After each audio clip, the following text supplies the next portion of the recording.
Hey, my friend, tonight.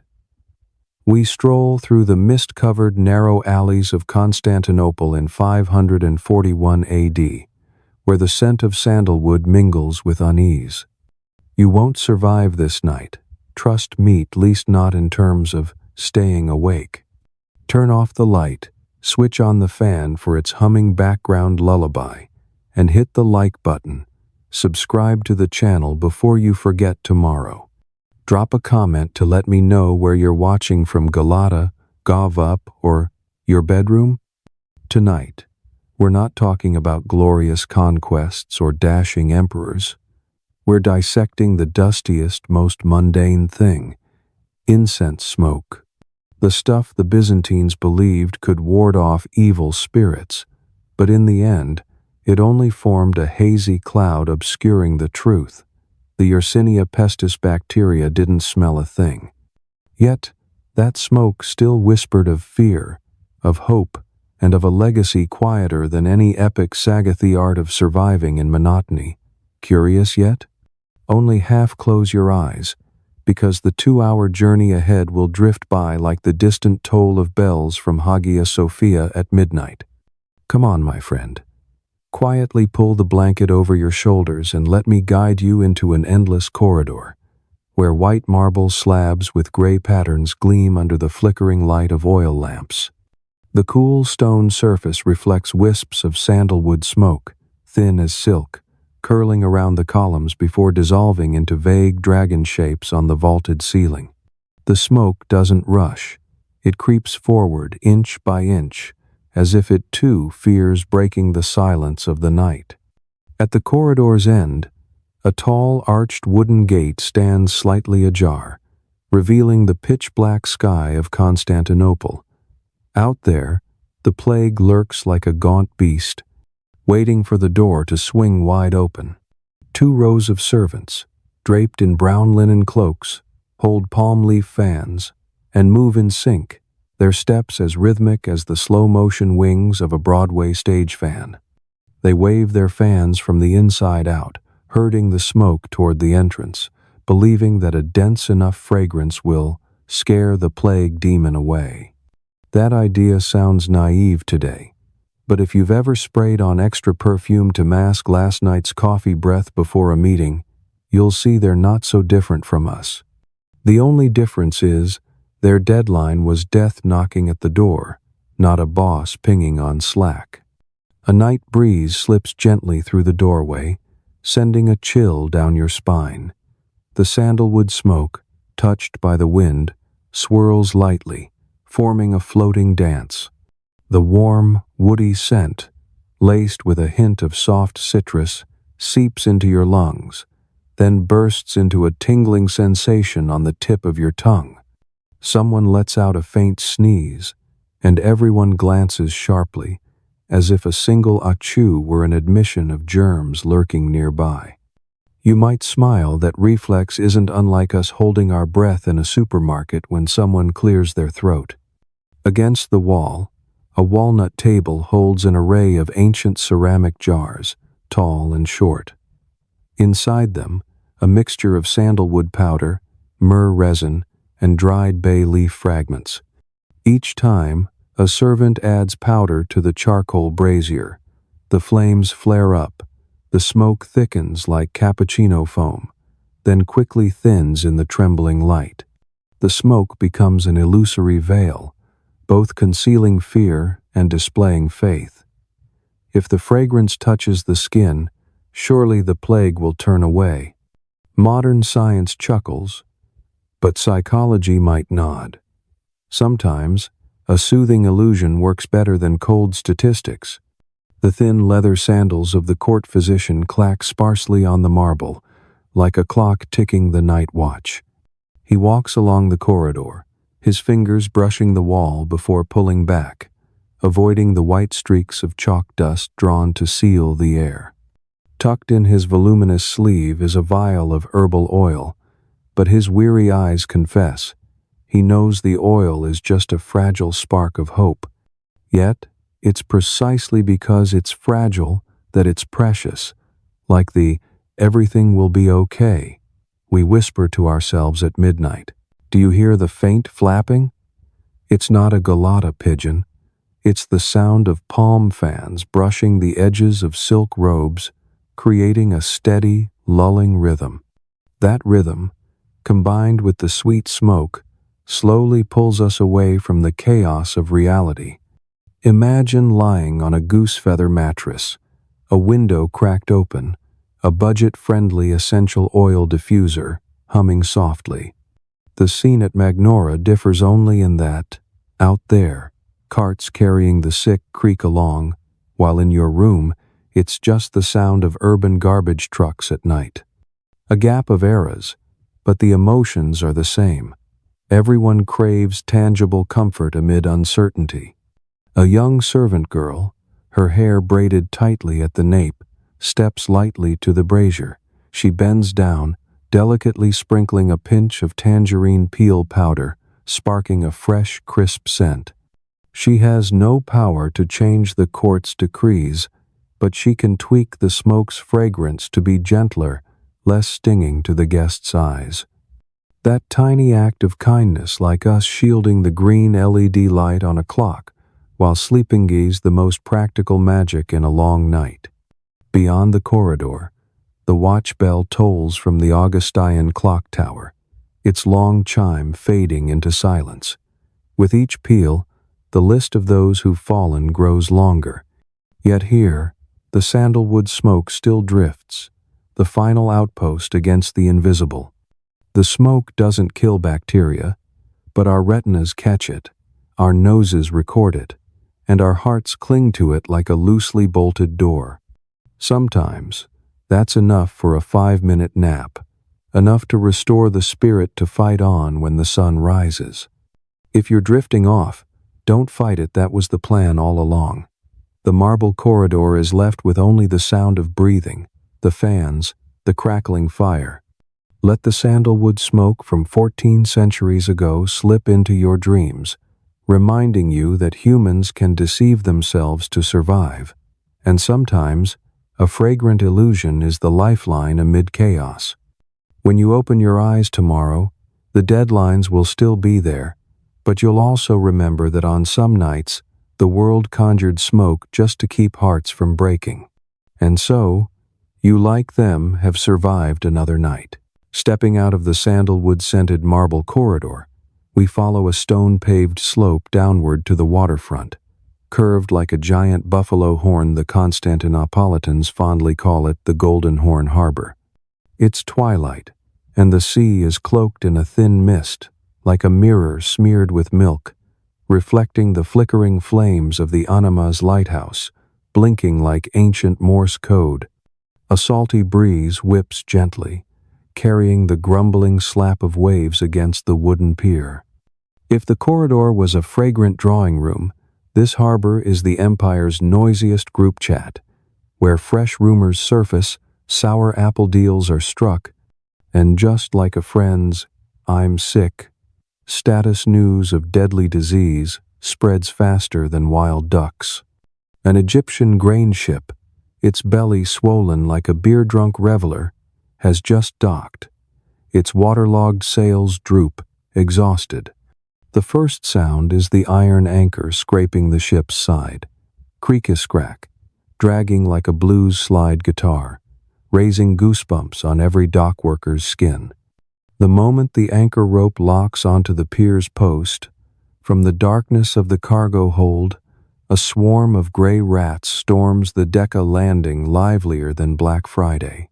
They leap over the railing like repentant ninjas, landing on the pier with a thud-thud, carrying on their backs an army of tiny fleas, three-dimensional couriers, delivering an invisible cargo named Yersinia pestis.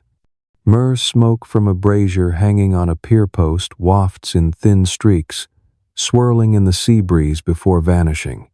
No fragrance can mask the smell of damp ropes, rotting ship planks, and the muttered curses of the porters. Can smoke even chase away the granddaddy of death? A burly dock worker, forehead gleaming with sweat, scratches his chin with a blackened nail, smirking at the fattest rat. If that thing wrote a review, it'd give this city 1 star. The joke is rough, but his eyes betray a flicker of Firan internal megaphone, blaring that something worse than low wages has just arrived.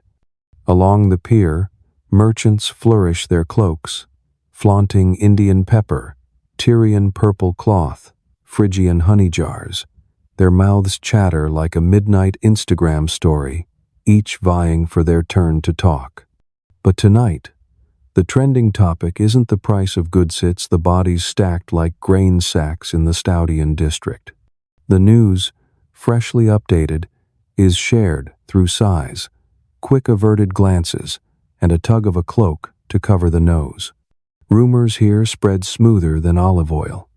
One sailor whispers, "Black rats from the south," and instantly, the row of taverns erupts with cries of, "It's over, God help us." At the pier's corner, a fishmonger named Elpis tends a small charcoal brazier, topped with an iron grate. She's not grilling fish. She's burning a mix of pine resin, crushed cinnamon bark, and a sprinkle of Sutta homemade smoke filter. She claims is the updated version. To every passerby, she claps a shoulder and shoves a folded leaf packet. "Take this, dry it under an oil lamp. The smoke will block the curse." Like a pop-up ad, she needs no medical theory, just a firm voice and a gold-toothed grin. Strangely, people buy not because they fully believe it works, but to clutch a sliver of hope to tuck into their pockets, like us tossing money at a gym membership in January, hoping to lose weight through faith alone. The squeal of pulley wheels pierces the air as the ship lowers its gangplank to unload grain. In that first second, damp chaff dust billows murky and thick. Burlap sacks, stamped with red wax seals, stack up like giant Lego blocks. Hidden in the straw crevices are tiny fleas, fond of warm darkness. No one, not even the port tax overseer in his green silk cloak, bothers to inspect closely with an oil lamp. They're too busy calculating taxes, collecting heavy silver solidus coins into leather pouches. The treasury jingles, but tomorrow's population will shrink a bitter trade-off the court hasn't yet measured in numbers. By the ship's rail, a young sailor with sun-bleached curls pulls a small pouch from his belt, pressing it to his nose to inhale the scent of resin powder. He smirks at his mate. In Alexandria, the priest said this incense smells so holy, the plague demon would bolt. At the same time, he glances at a rat skittering behind the sail, ropes it stares back with tiny red eyes, like laser dots, then darts off. His slow headshake reminds us of spraying hand sanitizer, then still scratching our nose. We know it's futile, but doing something feels better than doing nothing. In the distance, a small skiff carrying 3 tax officials rows briskly. They wear low felt caps, holding wax tablets to note cargo weights and unloading fees.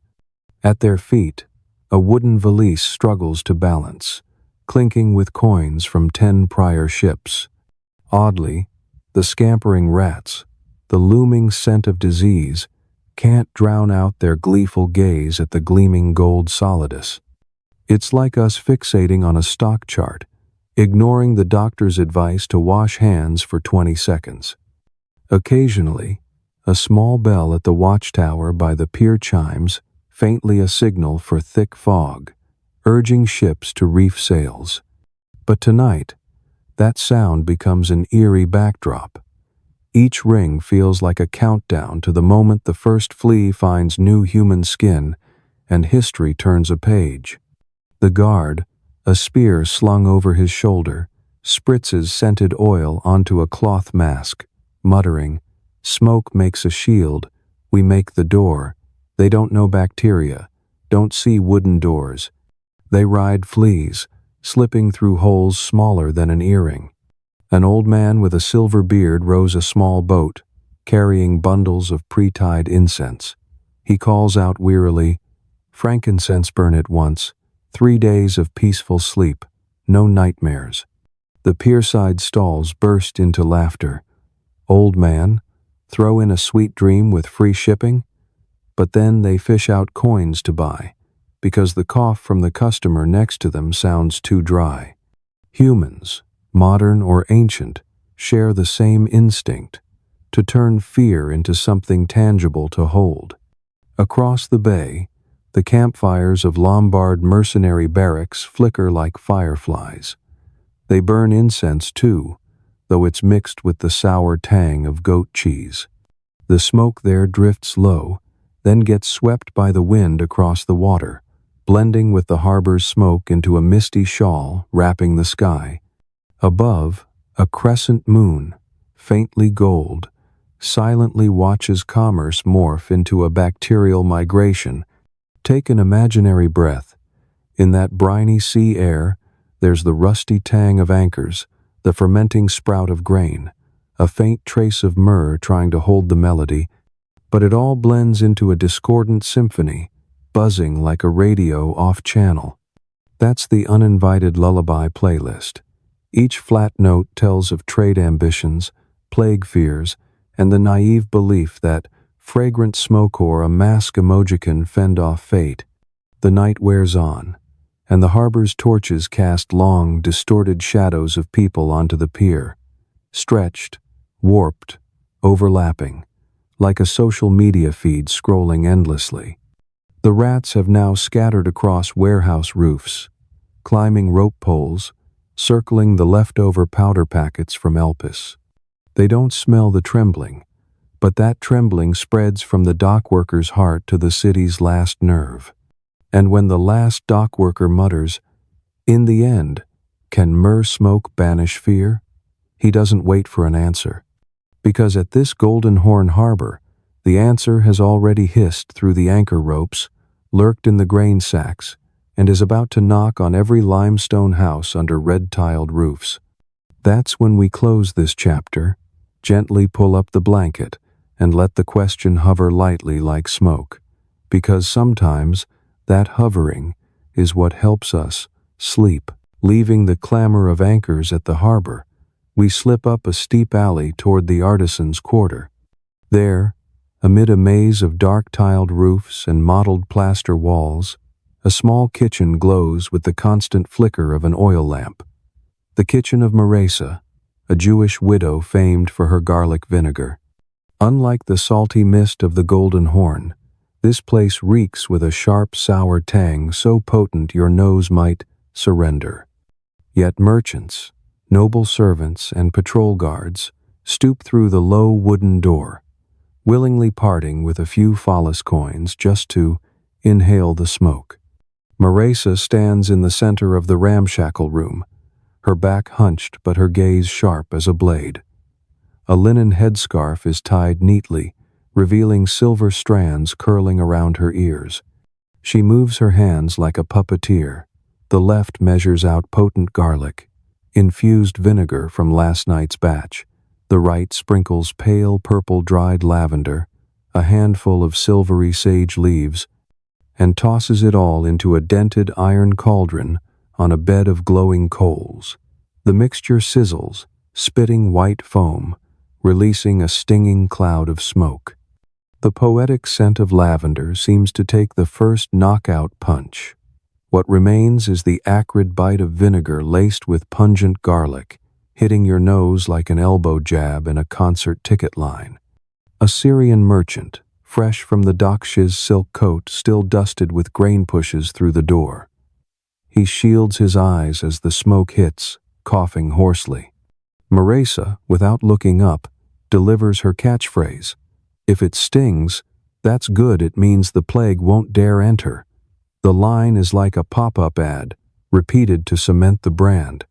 The merchant gives a crooked smile, but still slips a bronze coin into the clay jar by the stove, then leans close to the cauldron, as if afraid to miss the miraculous remedy. The smoke slams his sinuses, tears streaming.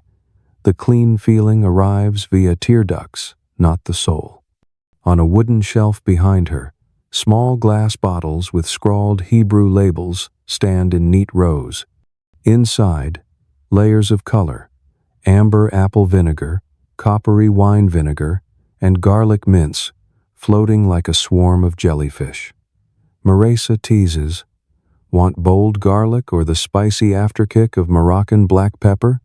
Once the customer chooses, she pours a finger's worth, adds a drop of olive oil, and hands over a scrap of linen.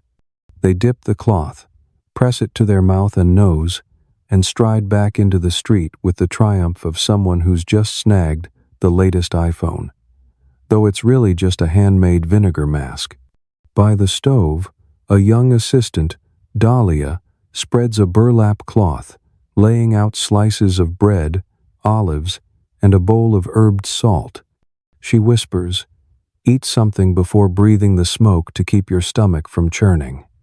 Everyone breaks bread, dips it in salt, and chews slowly, their eyes darting as if watching a tennis final in the swirling smoke. Sometimes, a hiss from the iron cauldron is met with soft applause, not cheering, but self-encouragement that the stinging smoke is warding off evil. Among the crowd is the dock worker from earlier, the one who cursed the rats.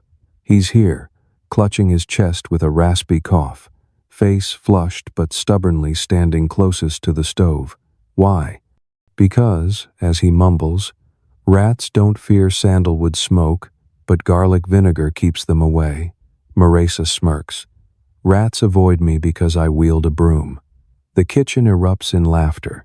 For a moment, the sound drowns out the stench of death from the streets. In the corner, a water clock drips steadily, measuring the night's passage. Each smoke inhalation session lasts about 50 drops.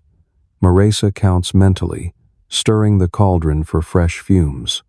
Her movements are rhythmic, calm like a bartender, mixing a detox mocktail, lending the atmosphere a ritualistic air. They're not just buying a potential disinfectant, they're buying a ceremony, the feeling of actively protecting themselves, even if only with eye-watering sour vapor.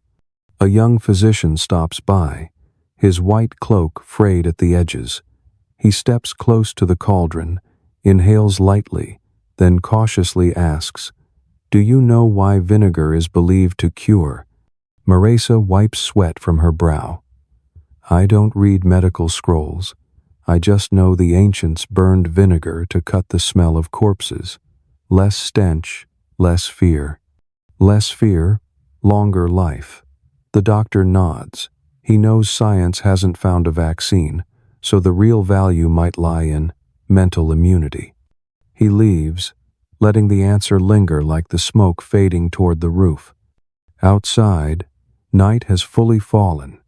The distant city bells hum like white noise, blending with the cauldron's sizzle into an odd lullaby. You listening from New Jersey or Nashville, that sound merge with your bedroom air conditioner. Your brain will equate both as ancient fan noise and slow your heart rate to a dreamy rhythm. As the crowd thins, Marisa douses the coals with water, lowering the fire to a smoldering red glow. The smoke fades, and the room takes on a surprisingly rich, light garlic aroma. She sinks into a wooden chair, rubbing her wrinkled hands, murmuring a Hebrew prayer for health. The kitchen becomes a humble meditation chamber. No luxurious sandalwood, no bustling harbor, just vinegar, herbs, and the resilience of a woman who lost her husband but refuses to lose hope. If you're still awake, hold on to the warmth of that ember glow. It says that in a plague, when reason falters, humans invent rituals to soothe. Garlic vinegar may not kill bacteria, but it lit a mental bedside lamp, enough to illuminate a narrow path through another night. And tonight, in your bedroom, that scene becomes a cozy blanket, the ancient garlic scent replaced by the gentle citrus wafting from your diffuser. Two worlds are linked by a fragile thread called faith, and sometimes that faith makes sleep come as lightly as the smoke dissipating above Marisa's kitchen. Leaving the kitchen pungent with garlic vinegar, we follow the crowd, clutching still warm bundles of fragrant herbs, along a stone-paved street leading to the heart of the city, the great Hagia Sophia. It's late, and clouds drift lazily like cotton veils over the moon. The clack of wooden clogs and the rustle of cloaks blend with the night's dampness, creating a steady, soothing rhythm, like a metronome on a slow beat. No one speaks loudly. The sharp tang of garlic vinegar lingers in their throats, making whispers sound like sandpaper gently scraping wood. One more turn, and the facade of Hagia Sophia looms, a massive stone silhouette like an upturned ship, its dome a taut sail glowing from within with candlelight, as if harboring its own private dawn. The colossal rosewood doors stand ajar, exhaling a thick wave of frankincense that swallows the lingering vinegar scent. Maresa once said, "If it stings, that's good." But here, the sting shifts, not sour and sharp, but sweet with smoke, warm, drawing people toward a sacred comfort more soothing than chest balm. Inside, thousands of beeswax candles are densely packed on bronze stands, window ledges, side corridors, and even arranged in a crescent around the scripture-reading pulpit. Wax drips like frozen golden streams, forming small geological layers in a single night. Tiny flames flicker, reflecting off the marble, turning gray-green walls into shimmering stained glass. Each time a breeze slips through the high-arched doors, the flames dip and leap back, like thousands of tiny piano keys struck in succession, a ticketless concert of light. In the center of the church, a choir of men and women in pale blue vestments sings in ancient Greek, their voices rising and falling. The sound bounces off the dome, shatters, and falls like prolonged silver rain. Anyone who's cranked the reverb in a bathroom to sing knows the thrill of resonance, except here. The ceiling soars nearly 40 meters, so each note lingers like a strand of taffy refusing to snap. Mingled with the singing are the swish of vestments and the soft tap of a monk's wooden staff on the floor, unintentional backing tracks. Frankincense smoke curls to the rhythm of the chants, rising from a peacock-engraved bronze censer suspended on long chains. With each push from the acolyte's hand, the censer sways, red embers scattering faintly, and smoke spurts in thin ribbons. The ribbons climb, tracing spirals in the warm air before dissolving under the stone dome, like a paper dragon firecracker evaporating in a rain shower. Onlookers gaze, entranced. Some reach out as if to catch a blessing. In truth, they grasp only a fragrant void, but the shared feeling is that this intangible thing is patching the cracked fragments of fear in their hearts. In a dim corner near a northern pillar, a 9-year-old girl, Xanthi, rubs her eyes repeatedly. Her lashes are damp, smudged with smoke. She clings to the coarse hem of her mother's cloak, a widow, with brown hair pinned by a simple wooden clasp like an anchor to keep from drifting in the sea of people.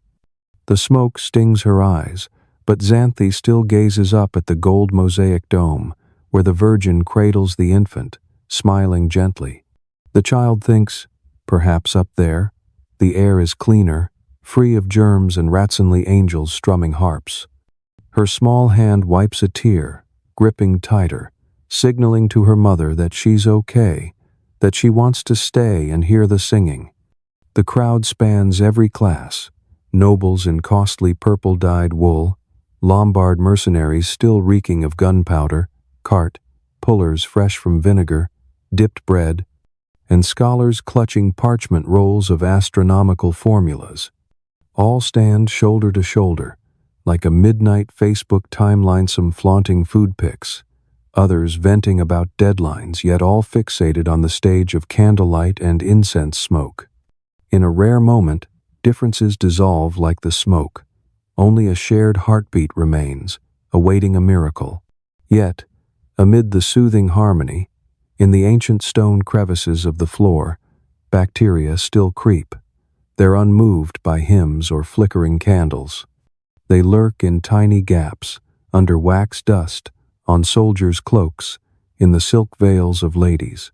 The incense smokia olfactory performance thickens the air with a sacred illusion but isn't biological armor. It's merely foundation powder covering anxious blemishes, enough for humanity to glance in the mirror and feel briefly brighter before facing the inevitable. An elderly monk, his silver beard reaching his chest, raises a wooden-bound Bible, reading a passage for peace. After each line, he pauses, and the congregation responds with, "Kyrie eleison, Lord, have mercy." The chorus resounds, so thick that if fear had a form, it might be pressed against the walls. But that density also stirs dust, smoke, and contagion, circulating in the echoes. A paradox. The more people pray, the more chances the plague finds a host. The vigil is both a spiritual shield and a microbial launchpad, a irony only history can edit in post-production. In a fleeting moment, a sea breeze from the Golden Horn slips through a high vent, lightly lifting the black velvet curtain at the rear door. The gust collides with the frankincense smoke, scattering it into gray silk, pushing the fragrance farther. Pilgrims look up. The sudden coolness feels like a mini fan in a packed theater. Xanthi giggles, imagining angels flapping wings. Only her mother, anxious, pulls the cloak tighter around her daughter, fearing the night air's chill, forgetting that the true threat squats in rats and fleas, not the open breeze. When the final bronze bell tolls the third watch, the singing fades, and the candles flicker like weary eyelids. The head monk intones a blessing, signaling the censer to stop swinging. The congregation slowly rises from wooden benches, like a school of fish slipping through a net. They step over pools of soft, still warm wax, leaving sunken footprints beneath seals of sin and grace, their meaning yet unknown. Outside, the sky is darker. The vinegar garlic scent from Maresa's kitchen still clings to their clothes, mingling with the frankincense in their hair, forming a strange bouquet, sharp and sour, sweet and smoky, laced with fear. You, on this side of the screen, may be yawning. Let the imagined crackle of candles set an alpha rhythm, pulling you toward dreams. Remember, the 1,000 candles, 1,000 wax drops, and 1,000 Kyrie eleisons that night were just a thin blanket the Constantinopolitans draped to sleep through the plague storm. Come morning, rats still scurry, fleas still bite, but the faith they recharged will lift them to their feet once more. So too with you before you put your phone to sleep, whisper a short prayer, turn off the light, and let the diffuser's scent waft gently. Because, in the end, ancient frankincense or modern lavender oil both remind us, humans sow hope through fragrance. Sleep well, my friend. Dawn drapes a thin mist, still laced with the frankincense of last night's vigil. The first pink light sweeps across the towering Theodosius walls, touching the clouds, turning gray limestone blocks into a faded rose silk ribbon. You've just left Hagia Sophia your ears, still ringing with the choir's harmony when, at the city's western gate, Marcus begins his shift. The second son of a blacksmith, he was recruited as a gate guard for his neat handwriting, sharp eyes, and most crucially no fear of rats. Rats, you recall, those uninvited guests who show up as reliably as promotional emails. Before Marcus stands a sturdy wooden table, its surface slightly slanted from 20 rainy seasons of termite gnawing. On it, a massive ledger lies open like a window spilling secrets. A quill pen rests in a pot of dark blue ink, ready to record each entry and exit. On the left cover, he notes the date and time. On the right, a brief remark, like carrying personal censor. Yes, no. That question matters as much as a modern customs declaration. Those with incense are quietly deemed plague-conscious citizens. The Theodosius Gate, with its arched frame, has thick wooden doors clad in iron. Each morning when they're opened, 2 guards pull the bolts, and the hinges groan a deep, resonant note, startling pigeons on the walls into a flapping frenzy. A stream of people with bulky belongings surges in, noble women clutching gleaming silver boxes, merchants pushing carts of figs and olive jars. A few flash the copper lids of small censers, iron chains looped around their wrists like ancient smartwatches. They hold their heads high, presenting travel papers.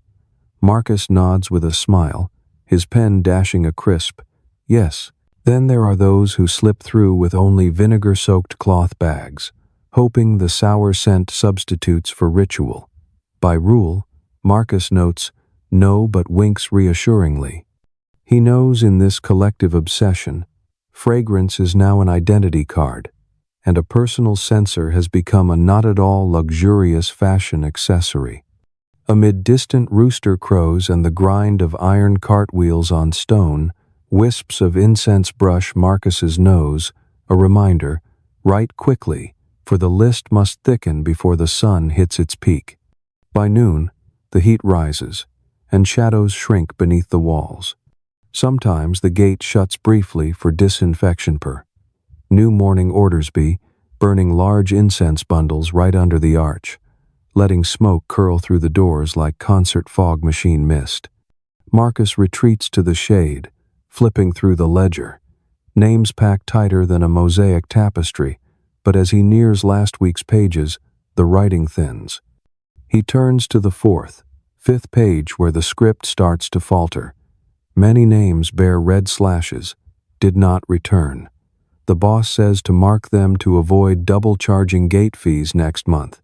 Marcus swallows hard, knowing those people likely lie somewhere in the Chora cemetery, no need to settle further tolls.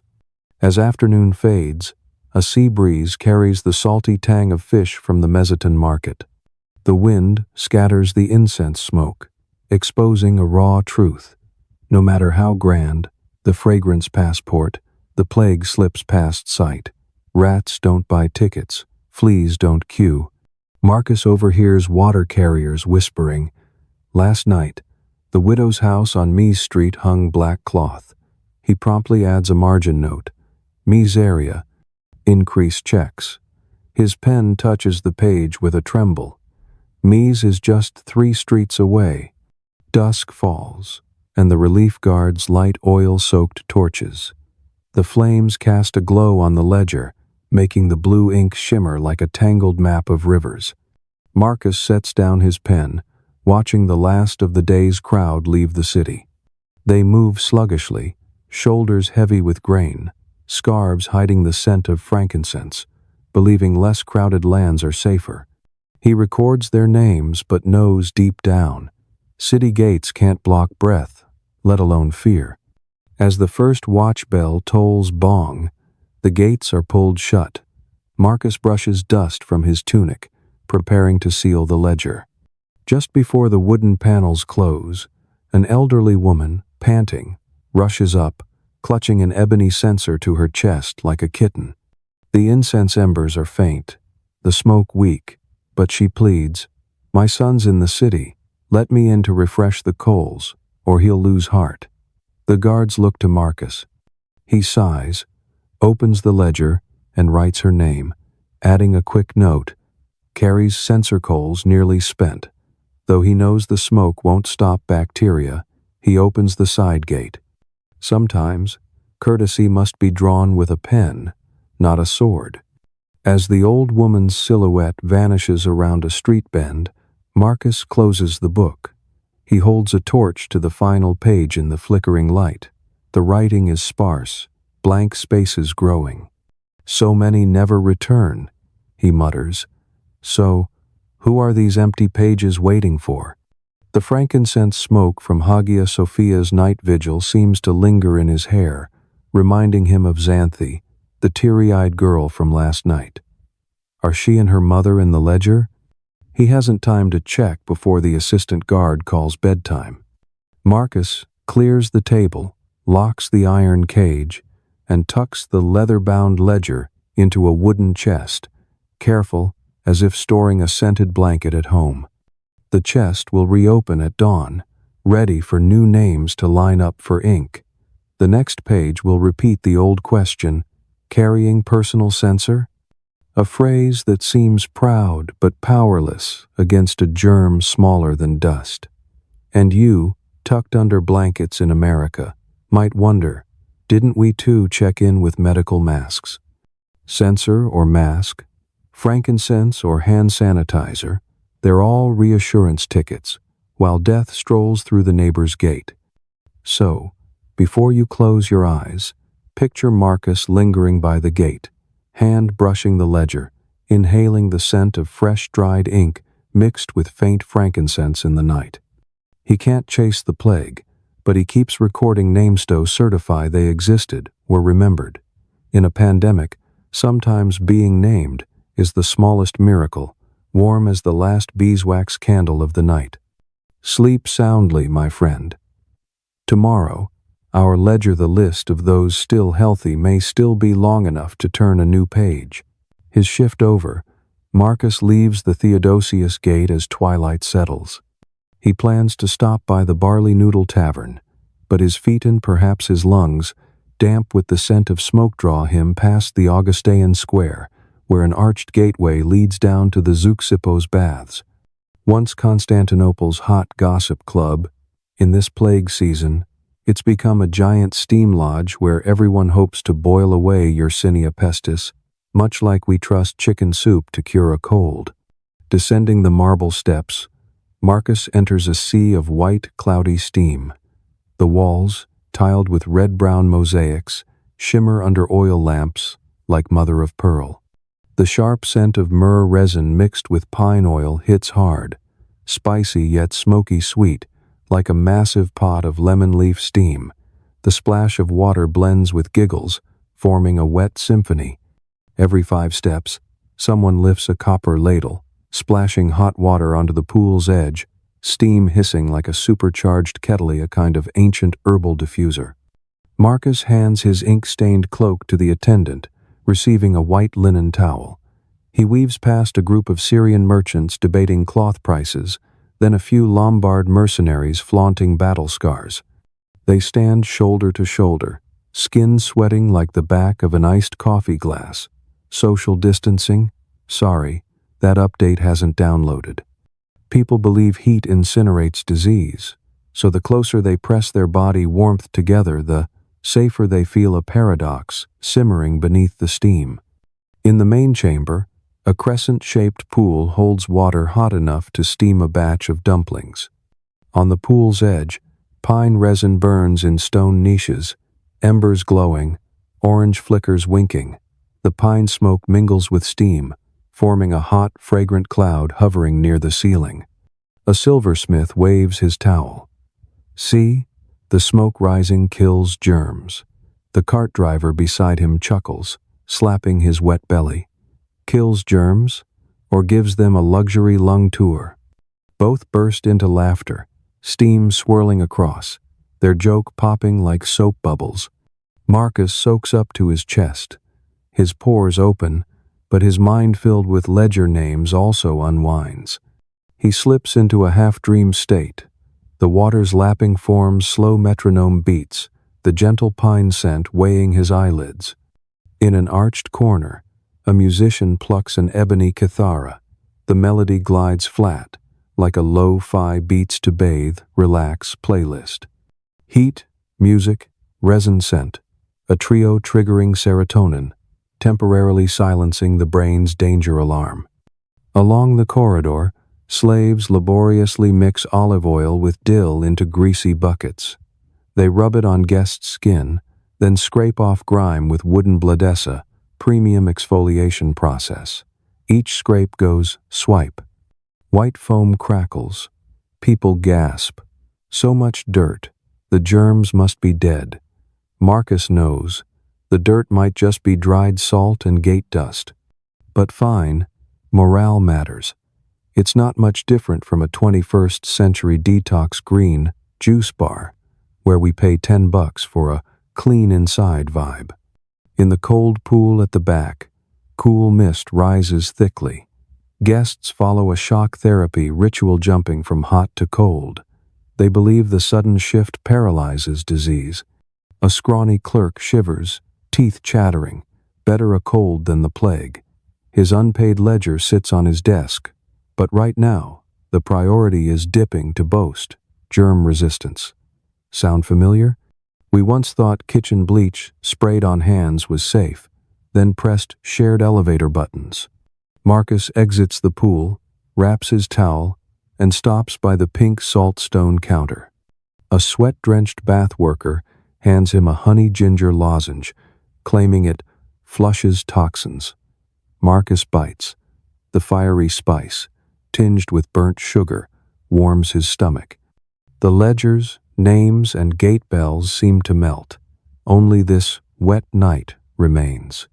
Still, his peripheral vision catches a young servant wiping wooden benches with the same rag used for faces. This community sauna comes free, with shared respiratory germs, an all-inclusive combo no one declines. A shout echoes from the foyer.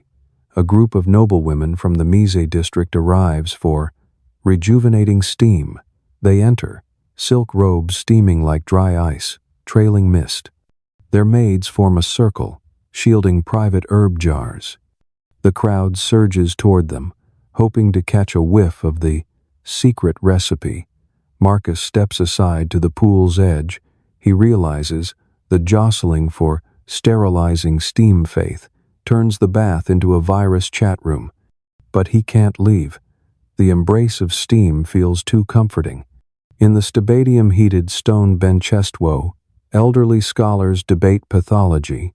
One insists, wet heat expands lungs, germs can't cling.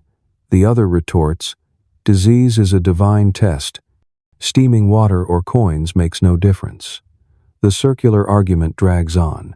Then both agree to massage each other's backs, since tense muscles, the healer says, must soften to fight illness. Science Talk pivots to a massage column, friendlier than a morning health podcast. Time in the steam drifts drowsily.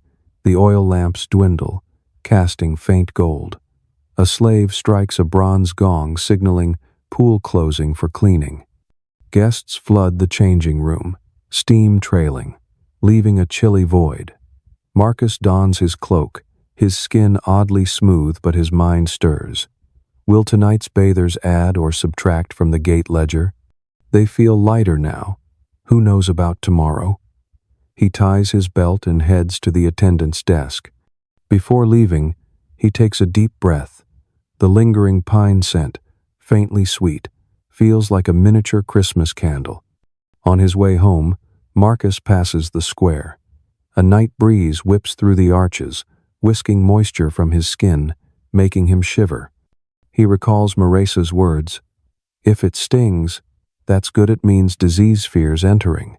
At Zeuxippos, they trade sting for burning heat, for resin scent. Same lullaby, different tune. He chuckles softly. If the gate's morning creak is an alarm, the bath's water is a nighttime lullaby soothing a weary city in a fantasy of heat. And you, curled under blankets on the other side of the globe, might feel your back suddenly warm, as if fresh from a sauna. Don't worry, it's just the heater. Close your eyes. Imagine pine-scented steam clearing your nose, gently pulling you to sleep. Remember, the all-inclusive spa at Zeuxippos doesn't sell online vouchers, just as germs need no ticket to transit. But on the edge of wakefulness and dreams, our bodies still trust the steam ritual because faith is sometimes the softest cotton blanket for a long night. Sleep tight, my friend.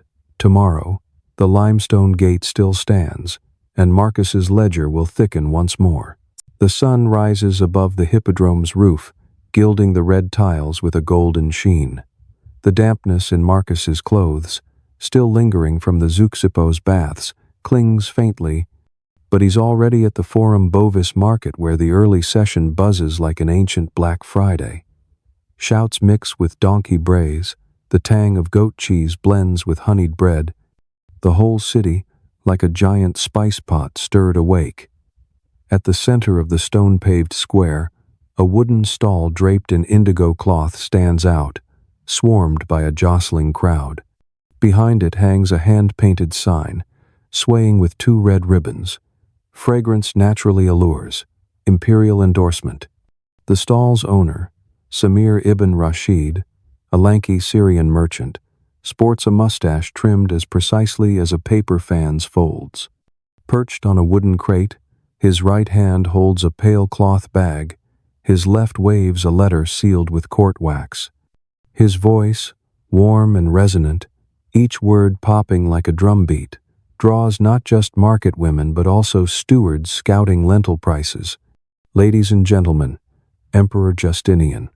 Samir stretches the monarch's name, has personally ordered 1,000 of my myrrh resin bags for Empress Theodora and the court. The red wax letter glints. Is it true? Who can verify? But in a plague, a court seal is a discount code plus a spiritual warranty.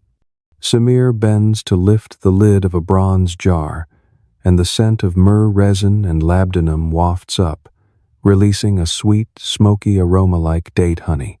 He swiftly stuffs the semi-liquid resin into palm-sized linen bags, ties them with hemp cord, and presses gently to spread the fragrance. The porous cloth lets the scent seep slowly, like a pocket-sized diffuser, essential oil. Wear it at your neck, sleep with it by your pillow. Samir proclaims, not only banishes evil air, but softens skin and kills body odor. The crowd murmurs. Everyone recalls their own scent after a night in the packed baths.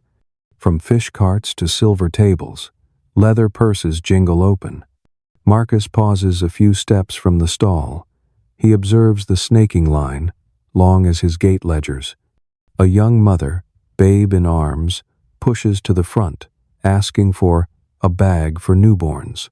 Samir seizes the chance, pulling a mini version embroidered with gold thread. The Empress protects little angels. He beams, tying it around the child's neck. At the back, a tax deputy, breeches still damp from Zuxippo steam, raises a hand. Give me the extra strong one. Too many coughs in the office. Samir responds with a double-layered bag. Twice the price. With a wink, spicy and heavy germs surrender instantly. Each sold bag is replaced on a wooden rack, creating a swaying line like fragrant wind chimes. The clink of decorative wooden beads blends with Samir's calls, turning the stall into a marketing amplifier. If Marcus saw people with mini sensors before, now they sport scent tags, lighter, handier, like the air fresheners dangling from 21st century car mirrors, just different materials. A gray-haired woman presses a bag to her chest, closes her eyes, inhales, and smiles. This scent warms me like a hot bath. Marcus chuckles. Just last night, she was likely beside him in the steam fountain. As Samir collects coins, a lanky youth with freckled cheeks raises a hand. Are you sure myrrh kills the plague? Samir, unfazed, rolls up his sleeve to reveal a scarred arm. I've traded across deserts, survived 9 plagues. The secret's in this resin bag. Don't believe me? Wear it. If you're healthy in 3 days, come back and pay double. The crowd roars with delight, treating it like a 3-day trial money-back deal. The youth blushes but takes the bag, tucking it into his tunic like a lucky charm. Marcus decides to buy one. For his gate ledger. He reasons.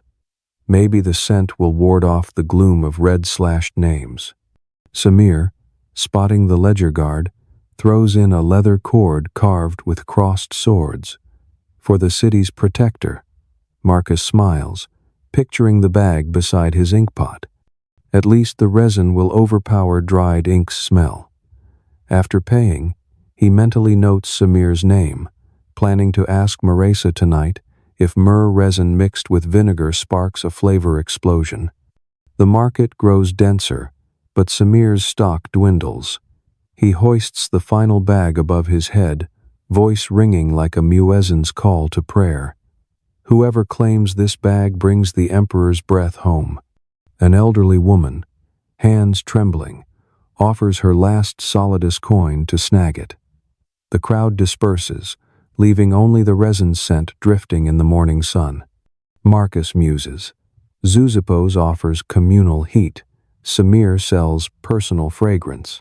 Both soothe hearts, but neither signs a contract with science. As Samir packs his stall, Marcus steps closer, asking quietly, if the emperor truly uses it, why sell retail at the market?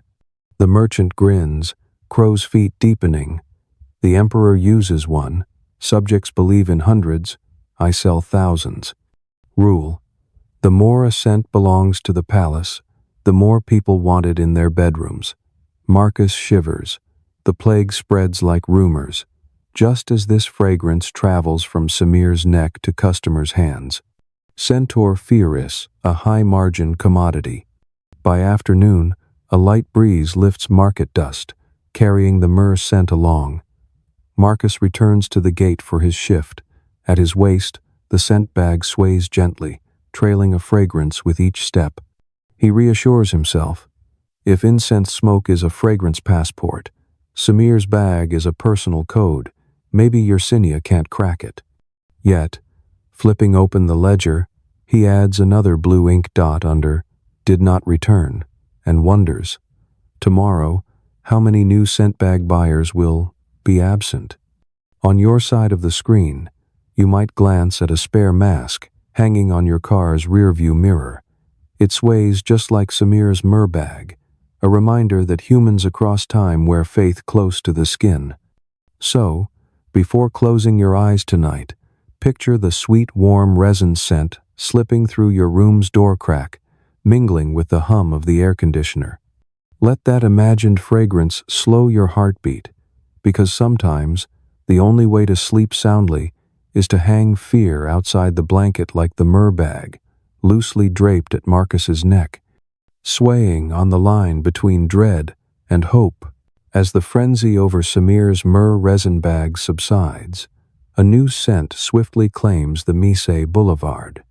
From the market's corner, a creamy white smoke drifts along the street, seeping into limestone grooves, mingling with the sunset's golden glow on arched facades. Its arrival is quiet but certain. People smell it before spotting its source, a healer wearing a crescent-shaped mask. He emerges as if stepping from a Greek theater mask, a long black cloak with thick red-stitched hems, making his light steps bold exclamation marks on the stone. The ivory mask forms a serene, curved smile. Its elongated beak-like nose is stuffed with deep red carnations, exuding pepper and nutmeg. At his hip, a small bronze censer swings. Each stride releases a milky smoke coil, entwining those nearby like fragrant threads. Without announcing himself, the crowd instinctively forms a line just as they scrambled for Samir's bags to wear against their skin this morning. A ripple effect, like waves building momentum. Once the scented bag soothed their minds, they crave the next layer of protection, even if it's an illusion.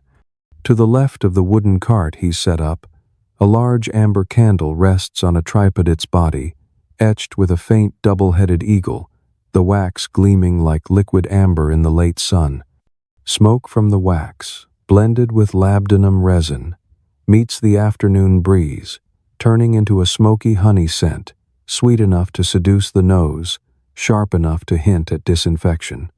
Porters haggling over grain baskets, cart drivers still sweaty from Zeuxippos baths, Mise district ladies clutching Samir's warm resin bagsol flock toward the amber candle, their eyes reflecting its smoldering flame. No loud sales pitch needed. The healer merely lifts his censer, letting milky smoke curl around the young man at the line's front. The smoke forms thin rings, marking an imaginary barrier around its bearer. Whispers spread farther than a blacksmith's hammer. People believe this smoke weaves a microscopic wall that bacteria cannot breach. As the rings dissolve, The healer's hand shifts to the amber candle. A bronze knife shaves thin wax slivers, sprinkled into a small glowing coal dish. The amber resin's scent surges, stinging eyes but soothing hearts. No one questions whether amber kills germs. Just as Samir leaned on the quartz seal, the healer banks on mystique, blood, red carnations, a honey-hued candle etched with imperial crests, smoke tracing circles, 3 layers of signals, and faith is ready to sprout. Marcus stands at the crowd's edge, observing with a gatekeeper's cautious eye. Samir's resin bag at his waist blends with the amber smoke, forming an odd fragrance chord. He suddenly realizes the city is cycling through scents from Palace Corridor sandalwood, Maresa's garlic vinegar, Zeuxippos's pine resin steam, Samir's myrrh essence, to Misa's carnation, amber smoke. Each scent is a thin blanket draped over anxiety, and each merchant or healer, like a deft weaver, stitches fear into a quilt of illusion. Coins clink through the dusk. Thin hands, plump hands, ink-stained hands, hands cracked from washing cloaksall reach out to trade for limited edition candles or pre-cut linen strips soaked in carnation essence. The healer shakes his head at haggling, knowing the rule. Value lies not in the material, but in the hope molded around it. On distant steps, a few purple-robed officials hesitate. Weighing intervention, they turn away, as a vague administrative order can't counter the tidal wave of instant comfort. The sun grazes the tiled rooftops, casting a deep red glow over the now thinning smoke. The healer douses some coals, lowering his mask half a hand's breadth to breathe cool air. His face, visible for mere seconds, reveals weary eyes framed by dark lashes. Perhaps he believes in the smoke as much as his mask, or perhaps he's just chasing a livelihood. Whatever the motive, his personal brand, the carnation-stuffed beak, eagle-etched amber candle, shield-drawing smoke spreads faster than any governor's containment decree. As he locks his coin chest, the street turns deep purple. The crowd disperses, collars scented with carnation, Samir's myrrh bag swaying, amber candles tucked under arms. Their faces bear traces of fatigue but shimmer with fragile relief as if death has been delayed a moment by the thin smoke. Marcus quietly heads back to the city walls. In his cloak's folds, the scent bag no longer pulses with his steps, replaced by a heavier thought. Tomorrow, how many new names will thicken the gate ledger, and how many did not return lines will he slash? Yet, in that moment, the amber's trace mixed with myrrh resin lets him exhale warmly whether he knows it or not. He's a thread in the smoky quilt the city pulls over its fear. A late summer night breeze sweeps through the canopic corridor, carrying the last wisps of carnation smoke, light as a dozing breath. On your side of the screen, take a deep breath.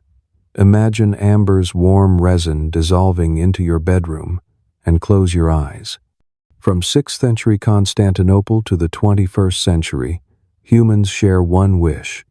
When darkness falls, a single fragrance, however faint, is enough to guide dreams through the long night. Sleep deeply, under the thin, smoky blanket of memories from those who sought to breathe calmly amid an ancient plague. Night falls on Maze Boulevard as swiftly as flames consume the amber candles just bought. From afar, the creaking wooden wheels of the corpse cart echo, mingling with the watch bell's final toll. At the edge of a narrow street behind the Sesame Bakery, under a roof of cracked tiles, a squat wooden attic hunkers against the city wall, its oil lamp a trembling speck of flame. Inside, Petrosan 8-year-old boy curls up on a straw mattress, his dark eyes wide, tracking the ceiling, listening to the heavy rumble of cartwheels through the shutter slats. Each time the axle grinds the stone with a clack, clunk, he flinches, then buries his nose deeper into the rose-scented cloth, his mother tied over his face before bedtime. The scent of rosewood is warm, slightly musky with grapeseed oil mixed with petal essence, carrying a faint sweetness like honeyed bread. Petros doesn't know what bacteria are, nor why the corpse cart passes their street nightly, only vaguely sensing the fear in his mother's eyes whenever the city bells resound. The thin, pale pink cloth is the talisman she swears will make the plague lose his trail. "Smell the roses, and the disease won't find you," she whispers, tying the knot behind his head with fingers that tremble but strive to stay steady. Outside the window, Constantinople's night sky is draped in deep purple, wisps of afternoon amber smoke from Mese lingering under a crescent moon. After the frenzy of Samir's scented bags and the masked healer's invisible shield smoke, the fragrance now blends into the night like a thin blanket over the city. Somewhere, amber candles still burn, myrrh resin bags still waft sweetness, but for Petros, the tiny pink cloth is his private universe of safety. On the rooftop, a breeze from the Golden Horn slips through tile gaps, carrying salt and wood ash scents into the attic. Petros tucks his knees, his back rustling against the dry straw. He imagines each rose printed on the cloth as a guard fending off monsters. His mother told him that when his grandfather was young, during another plague, men tucked rosemary sprigs behind their ears, believing the sharp scent misled disease demons. In her time, Maresa's garlic vinegar became the antidote to death's yeast. Now, roses are chosen both for their gentleness and, as she says, because angels prefer flowers over garlic. Below the attic floor, Petros's mother, Athena, sits spinning cloth under dim lamplight. The coarse fabric, dyed with root extract, is meant to wrap hands to prevent cracking while kneading dough. But tonight, she doesn't touch the shuttle. Instead, each time the corpse cart rolls by, she presses a hand to her chest, eyes fixed on the attic ceiling, as if gauging whether her heartbeat or the wheels are louder. She dares not climb the stairs, afraid of waking Petros, and more afraid of his anxious gaze. She knows the pink cloth is an empty promise, but around here, faith has become the only thing cheap enough for all to carry. Petros shifts, feeling the knot tighten slightly. He listens. After the clacking fades, the night stills, leaving only a stray cat's mewl and, farther off, the wind sweeping the city walls. The rose-scented cloth warms with his breath, the floral note settling into the damp wood's undertone. Reflexively, Petros traces imaginary circles in the air with his finger, mimicking the masked healer, drawing smoky shields around the youth that afternoon. He doesn't grasp viral or find the masked man scary. To him, those circles are like a game of catching moonlight on water. Believe, and it becomes real. In the room's corner, an old, threadbare stuffed bear leans against the wall, a tiny pink cloth scrap tied around its cotton neck, sharing the floral scent with its owner. Petros looks at the bear, smiles, and gently closes his eyes. His heartbeat syncs with the roof vent's breeze murmuring, slow. In a half-dream, he sees Mies Street submerged under an ocean of rose petals. The corpse cart becomes a paper boat drifting lazily, and the masked healer, in his crescent mask, rose, amber smoke forming a pale rainbow. On the shore, Samir rolls myrrh bags into kites, tugging them aloft like festival lanterns. His mother, draped in woven cloth, catches a wind of blooming roses like bursting fireworks, smiling kindly. Downstairs, Athena gathers her thread, extinguishing the oil lamp. The wick's dying smoke mixes with a trace of rose from Petros's cloth, lingering between the stairs. She stands at the first step, looking up, hearing her son's steady breaths. In the dark, something as light as a breath envelops both mother and son, a placebo scent of childhood surviving crisis. She breathes slowly, for the first time in days, letting her eyes fall. Outside, the corpse cart turns a corner, its rumble fading, leaving a few hardened amber wax drops on the stone. The city, after a day's cycle of scents, sinks into a fragile moment of silence. In that moment, the tiny pink cloth simple, soft, fragrant becomes a neural blanket over the child, soothing an exhausted sensory system. Only the bloom of roses in the long night keeps Petros's breath warm and his mother's fragile flame of hope alight. You, behind the screen, if you have a vial of rose essential oil on your nightstand, dab a touch on your wrist, letting its gentle scent weave into the room's air. Not to banish bacteria, but to remind us that, from ancient Constantinople to modern bedrooms, some nights a mere imagined fragrance can turn distant cartwheels into lulling waves, fears tremble into a soft dream. Breathe deeply, let the scent fill your chest, and step through this night safely with Petros. Dawn spreads a thin mist over Constantinople's tiled roofs, carrying the scent of damp ash and a late-season chill. In the small attic where Petros sleeps soundly under his rose-scented cloth, Athena cracks open the window, peering into the alley streaked with shadows of the corpse cart just departed. The morning air ripples with a deathly tang, acrid like half-burnt charcoal. She exhales softly, clutching her collar, recalling a neighbor's words, "If you're truly worried, seek the Persian healer woman on Old Church Street. She knows how to make fear lie still." That woman is Sassanach. She crossed half of Iran's deserts to reach this port city before Justinian's reign. Now, her hair is streaked with silver, but her frame remains robust, clad in a coarse terracotta cloak, her hand always near a smooth, leather-bound notebook more precious than any jar of myrrh resin. Its first page, in lean but firm ink, reads, "Incense smoke doesn't cure disease, but it cures panic." This line like a character, limited tweet anchors every note that follows. Sassanich's notebook, barely a handspan thick, holds an olfactory map of the city, codes for scents, mixing ratios, burning times, psychological effects. Beside the text, she sketches small clay pots crafted from Phrygia's red earth, thick-walled to retain heat. She advises placing them in room corners, out of children's reach, where smoke can drift slowly, cloaking lightly rather than flooding like large braziers. Her preferred blend is ground cypress wood, mixed with a pinch of cardamom, warm and spicy, strong enough to mask the rotting flesh outside, yet not as heady as the sandalwood flooding palace halls.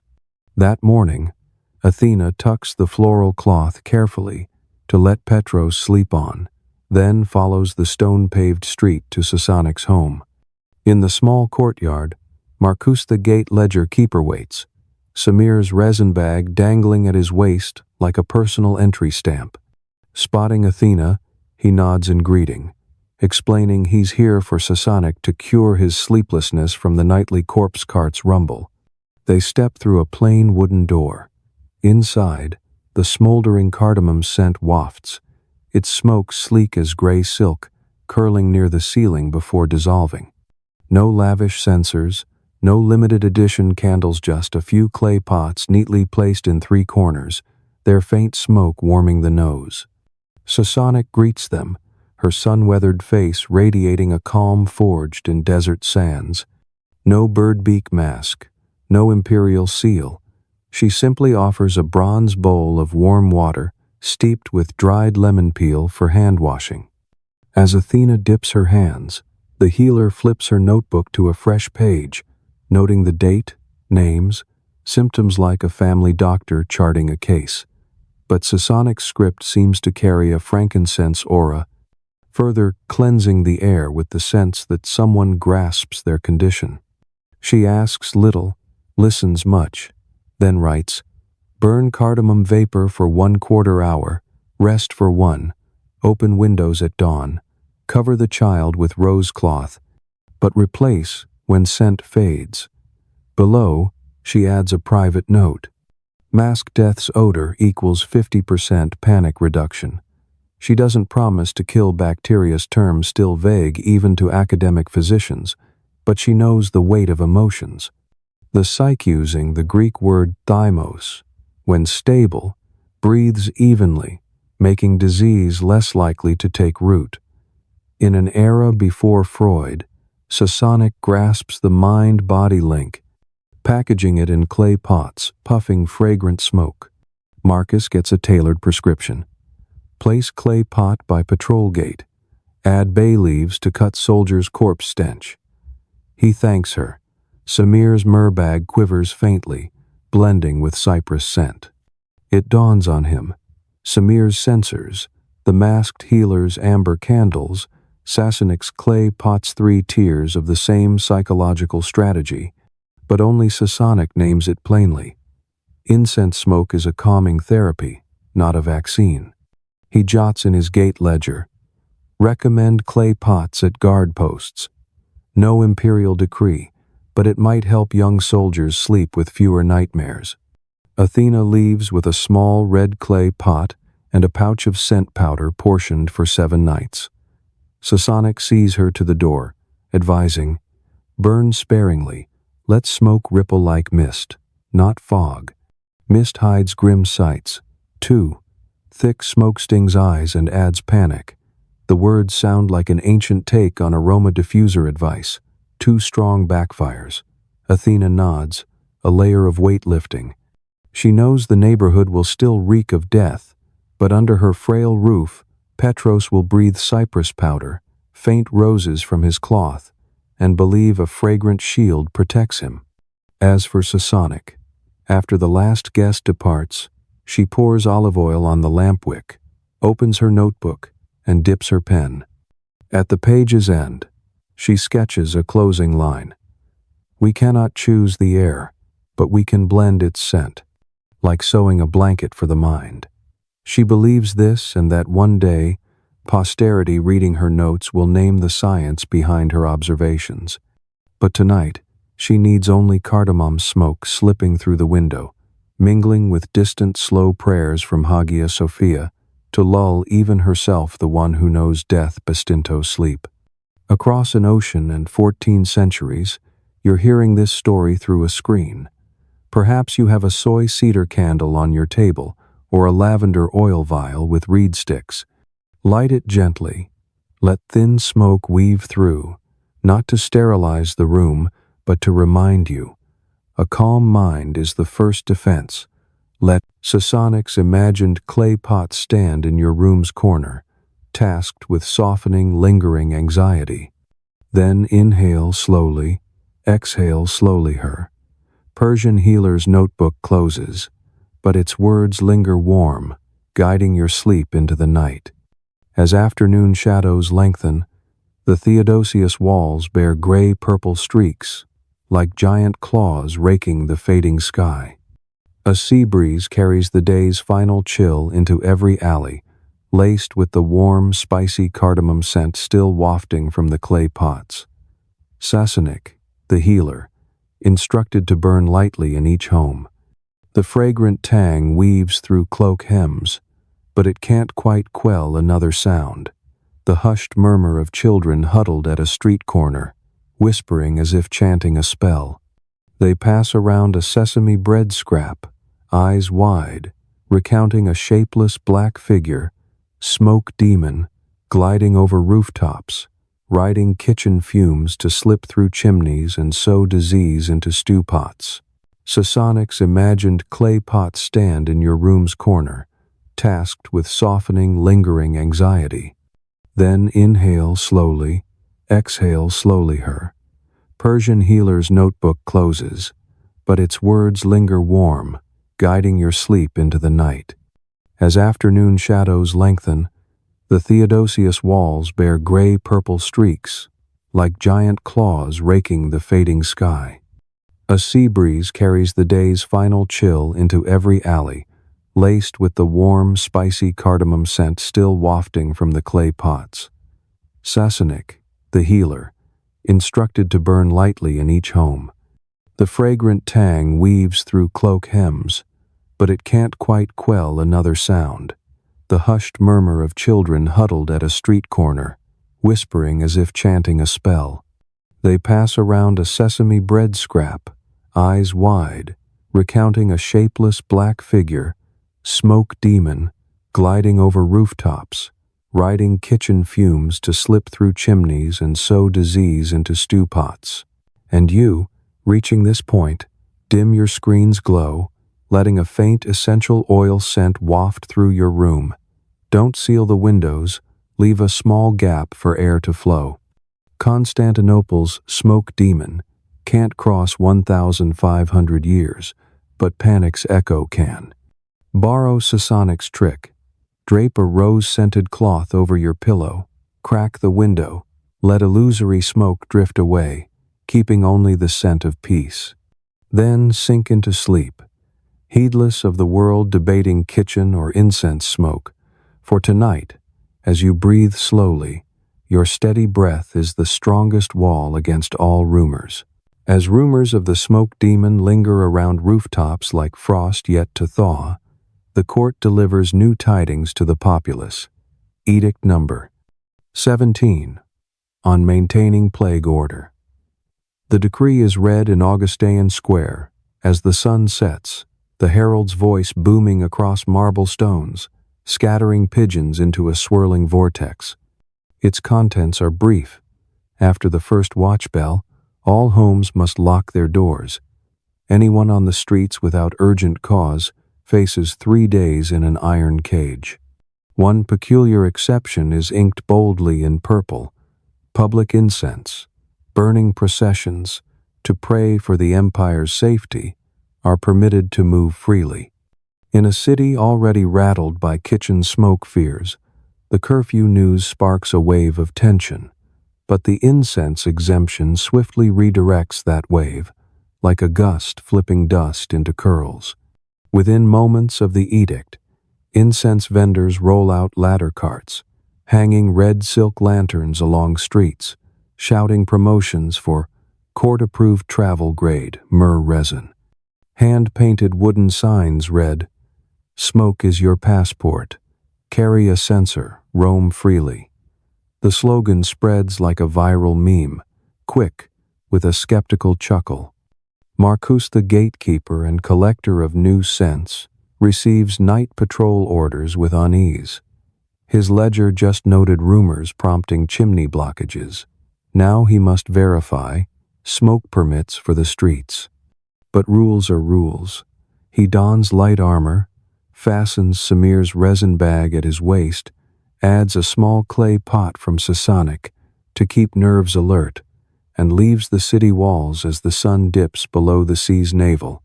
En route to Augustan, he spots groups wielding iron censers, glowing red coals within, hoisted proudly like Olympic torches. At their sides, carnation charms, myrrh bags, and rose-scented cloths sway with their steps, the entire city adorned in a fragrance collection, like a masquerade ball. Augustan Square, typically deserted at night, save for guards and stray cats, now hosts tripod bronze braziers at every corner, fires simmering under coal pots, frankincense smoke forming languid clouds that weave into neighboring wisps, turning the square into a literal frankincense clubhouse. People bring mats, spread cushions, and set out jugs of wine, sesame seeds, and salted olives. Children dart between braziers, chasing illusory clouds. They glance at guards, shrugging. The edict bans gatherings, except for incense. Burning. We're burning. Indeed, the glowing braziers give authorities no grounds to disperse them. Marcus walks through the fragrant haze, jotting shorthand. Square self, converted into open-air steam room. He sees Petros perched on his mother's shoulders, rose cloth fluttering. A neighbor girl clutches a fresh myrrh bag, beaming. The amber candle seller from before sets up a gorilla stall, hawking curfew candle combos. At the edge, the crescent, masked healer now maskless, in an apron blends mint tea, selling communal calming doses. All profits are legal, as they're gathered for the incense ritual. From palace balconies, courtiers peer down at the smoky sea, fretting the law's backfire. Emperor Justinian, who authored the edict, is half concerned, half curious. How did a control measure morph into the empire's grandest fragrance event? Retracting the edict now would expose wavering resolve. They let the smoke spread, hoping the plague retreats or the people tire. The government unwittingly drops the reins, riding an untamed smoke horse. As night deepens, frankincense smoke drips onto oil lamps, light painting misty circles on the senatus walls. Passing figures flicker like fish under a half-sunk net. A kithara's notes rise from street musicians banned from nighttime performances, but now wielding smoky censers, they call themselves the ritual band. The melody, soft with Eastern tones, lends a meditative air, less protest than prayer.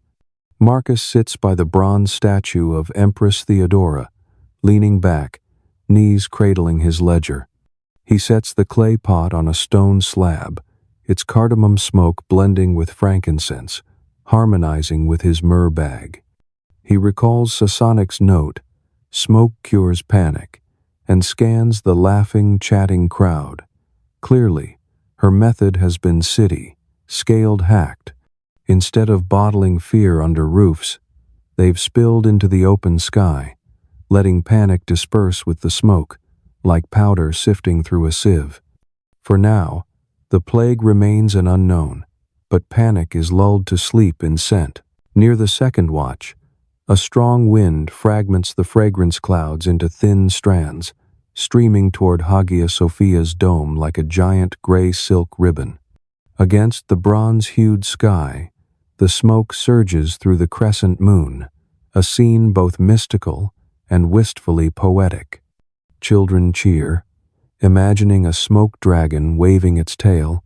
Adults clasp hands in silent prayer, believing 1,000 wisps weave a protective tapestry sent straight to heaven. No one recalls the corpse cart rattling through empty streets, where blocked chimneys choke homes with coughs. For now, the square is an olfactory oasis, veiling reality. Later, chronicles will note briefly, in the first plague year, one night, incense smoke blanketed Augustan. The people forgot the curfew, and authorities forgot to enforce it. The records won't detail the cypress mingling with amber, myrrh resin entwined with rose, laughter blending with kithara strings. But if you inhale softly, perhaps a trace of that frankincense note lingers in memory's lanes. You, closing your screen's edge, try dimming the main light, leaving just a desk lamp to spill golden glow on the wall. If you have a scented candle, light it. Treat it as your private night passport, not for roaming streets, but for escaping the tense corners of your mind. Hear the air conditioners hum as distant strings. Imagine Augustan as a vast living room, you at its center, no one finding you. Then breathe slowly, in through the nose, scent seeping, out through the mouth, worries streaming like smoke. Let your private night become a gentle clubhouse, threading the memory of Sasonic's wisdom, Petros's faith, and the wry paradox of a curfew edict. As dawn's mist lingers over Augustion Square, the frankincense smoke from the curfew night yet to fully dissipate, a clattering of 2 wooden wheels on limestone echoes. The sound recalls the corpse cart, but carries a lively gait, like a wandering minstrel's step. It's Gaius and Longinus, brother blacksmiths from the Anvil district by the Pedge Gate. Throughout the plague month, their forge glowed red but lacked sword orders, as few craved cold steel over a virus. Last night, inhaling the frankincense clubhouse, blanketing the square, Gaius muttered, "They hunger for scent more than swords. Why waste our fire on coals?" A spark flared under his hammer. Craft a walking censer. They stayed up all night, dismantling a firewood cart's axle, pulling iron spokes, and welding a triangular frame on 3 wooden wheels. At its center, they fixed an old bronze cauldron from a noodle shop, its base perforated for a coal chamber. The cauldron's rim was shaped with curved iron handles, so a gentle shake sent smoke fanning out like silk. The product's name Gaius chiseled it on the bronze edge, Triskelion aroma cart, sounding grandly Greek, but really just a 3-legged censer on wheels. As the sun barely rises, the startup founders haul their fragrant cart clattering up Mizi Boulevard. The bronze cauldron warms, blending myrrh resin and leftover square frankincense scraps with pine scent lingering from their forge, wafting a rich golden smoke. The business model is lean. Rent the censer by the hour for a loaf of dry bread or anything edible. Customers love the half-watch inhale package. Park the cart outside a shop, let smoke waft away fears, then roll to the next house. It's a reverse-era food truck. Instead of food trailing scent, wheels carry fragrance tailored to psychological tastes. Mizi Boulevard is sparse this Monday morning, with more shops shuttered due to the new edict. Thus, the brothers Triskelion becomes the focal point. The first to book is an old chestnut seller, wanting frankincense smoke to mask her burnt coal stench. She hands Longinus 2 rock-hard loaves, grinning toothlessly. Less scent, more curiosity. True enough, as smoke rises from the bronze cauldron, Syrian merchants glance over, a purple cloth trader peeks from her cart's curtain, and even yesterday's crescent-masked healer sniffs, nodding at the promising idea. Smoke climbs, bread payments pile, turning the brothers' venture into customer stomachs. Sacks of loaves are swapped for salted fish to tide them over, and they plan a second branch near the north gate.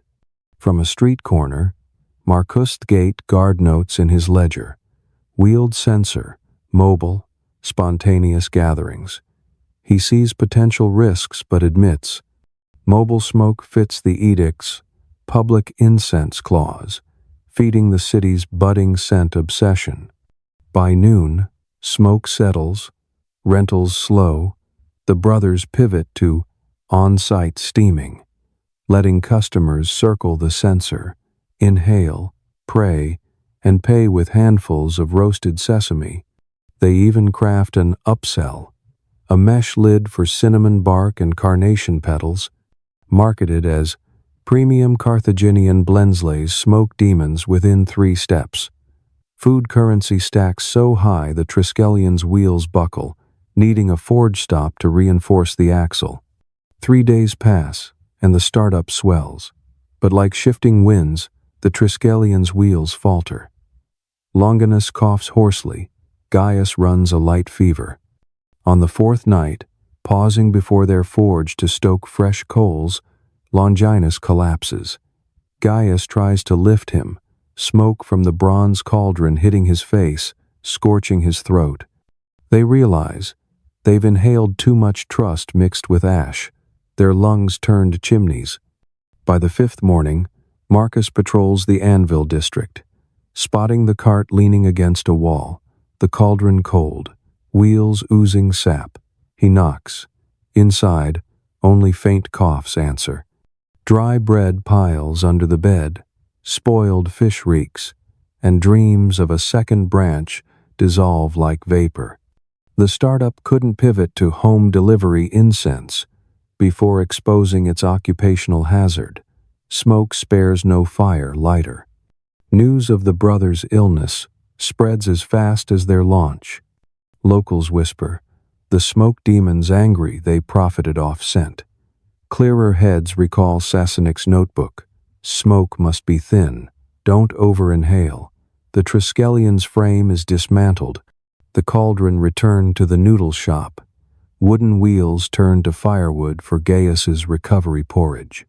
The startup folds, leaving a lesson no Forbes list needed.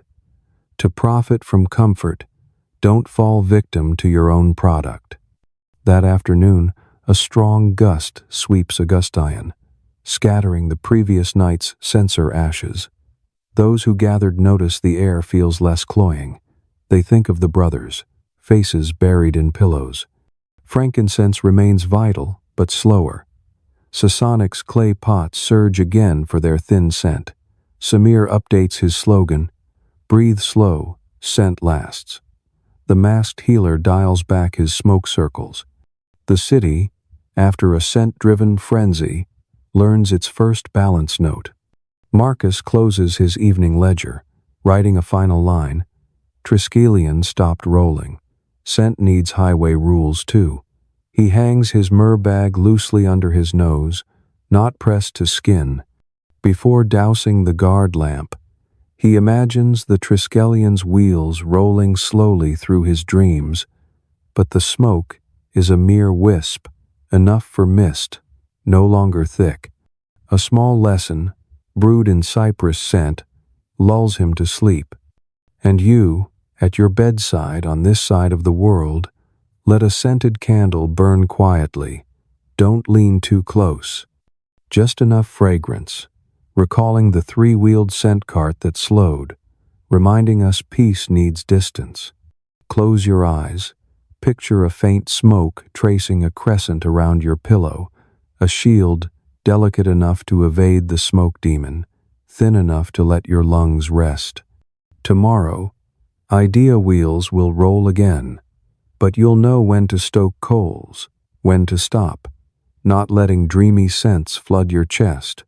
Sleep deeply, my friend, and if you dream you're visiting Constantinople for a mini Triskelion ride, circling your room, wafting a hint of scent, spinning once, then quietly returning to storage before becoming a wisp of night smoke. The Kapali Market Gate, typically the noisiest entry to Mese Boulevard, took on a new flavor that morning. As the sun hung low over the bronze dome, incense smoke curled into faint columns before the stone steps, teasing sleepy noses with the scent of burning cinnamon and sharp pine resin. A man set up a low wooden table at the entrance, placing a dragon-etched bronze censer before him, beside a bamboo tube of divination sticks and a scarlet cloth speckled with ash. He introduced himself as if his name were already known, then calmly lit a wrist-thick bundle of incense, letting flames lick the resin-soaked sticks, releasing white smoke that swirled like the breath of a weary giant. His face, half entranced, half haughty, seemed enough to convince the crowd they stood before a portal to the spirit realm, where smoke was a messenger and tiny sticks whispered divine will. No elaborate pitch was needed. First came vegetable sellers, then a wine cart driver, followed by a purple cloth stall mistress. They pressed shoulder to shoulder in the fragrant haze, craning to see if the smoke rose straight as rumored. The fragile air between faith and curiosity made everyone hold their breath. A light breeze from the golden horn tilted the smoke into a slanted wisp, like a pen stroke breaking balance. A rose-scented cloth-wearer bit her lip in disappointment. Someone behind slipped a follies coin to the diviner to shake the bamboo tube again, hoping calmer winds would let the smoke climb obediently skyward. The brief haggle, a soft rattle of the tube, and another stick fell, yielding a cryptic prophecy vague enough to suit any mood.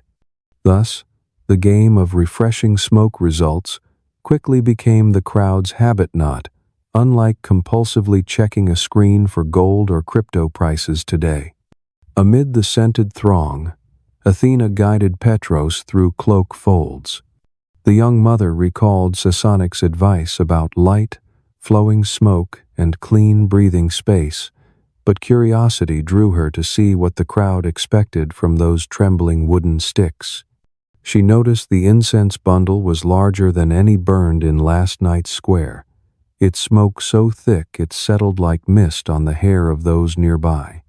Each time wind skewed the smoke, the crowd's hearts tilted too, but the air was soon drowned by the clamor of those tossing more coins to try their luck again.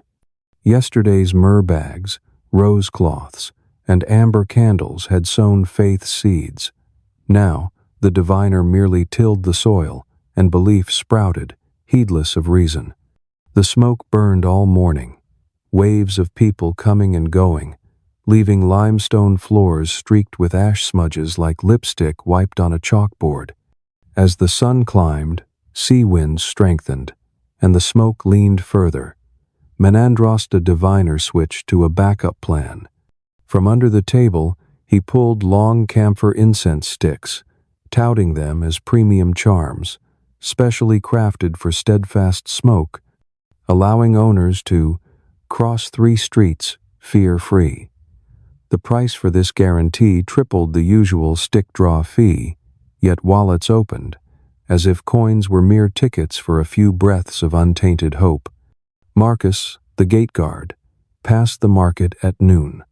Standing outside the fragrant haze, he watched the ever-twisting smoke column, shaking his head as the crowd repeated, "Pay, draw stick, hear prophecy, sigh, pay again." A modern analogy flicked in his mind. This was a live graph of rising, falling stakes, like later generations' refreshing screens at every blink. The difference? Today's bets were made with real breath, real ash, and gods shaped by air currents. By late afternoon, gusts battered the smoke so sharply that the smoke god guarantee wavered. To salvage it, Menandros slipped a thin iron rod under the incense bundle, angling smoke through a small shield for a straighter column. The trick worked briefly until a crosswind shattered the smoke wall. The crowd glimpsed the glinting metal, and whispers spread faster than cinnamon scent. All that was sweet an hour ago turned acrid with suspicion. Coins poised to fall were tucked back, and the diviner's smile dried like spent incense. The mood shifted, the crowd dispersed, leaving tiny ash mounds like miniature fungi on the steps. Athena led Petros home, hearing her son ask why the smoke didn't stand straight. She replied simply that the wind didn't wish it, and humans sometimes force smoke to tell the story they want. Marcus jotted in his ledger's margin, "When old faith burns out, smoke is just smoke." For him, the event was another illustration of the plague season's comfort cycle rise and fall. From the blacksmith's mobile censer to this dishonest stick game, each product's lifespan shorter than a coal's glow. Yet he knew the seed of need hadn't died. Tomorrow, a new scent, a new solace trick, would sprout in the vacant soil.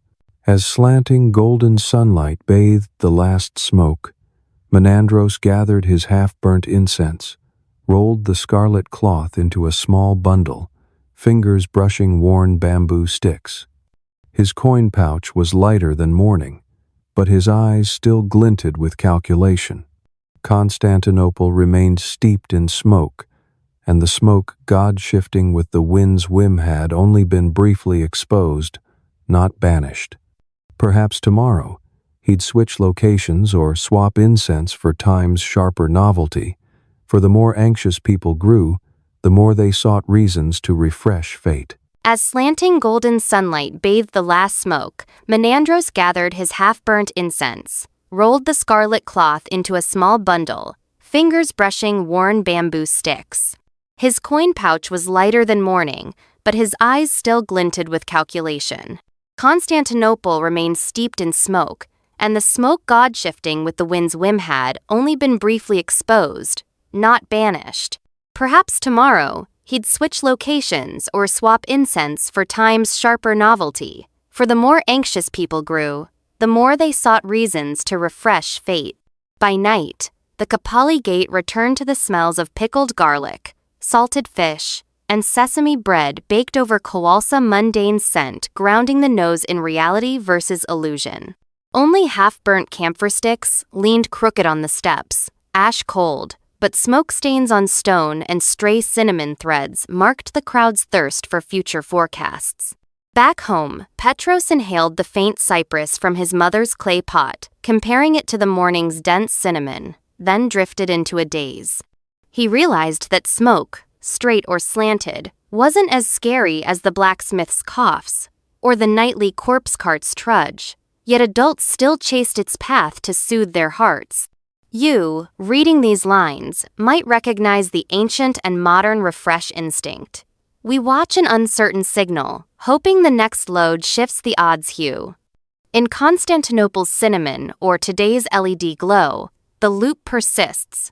Wait, despair, rebet. Instead of tossing coins for another stick shake, pause, breathe the scent you have, and let smoke find its own path. For true rest lies in letting smoke stop standing at attention, letting it dissolve freely into the night breeze, just as faith stands firm when not bound by random chance.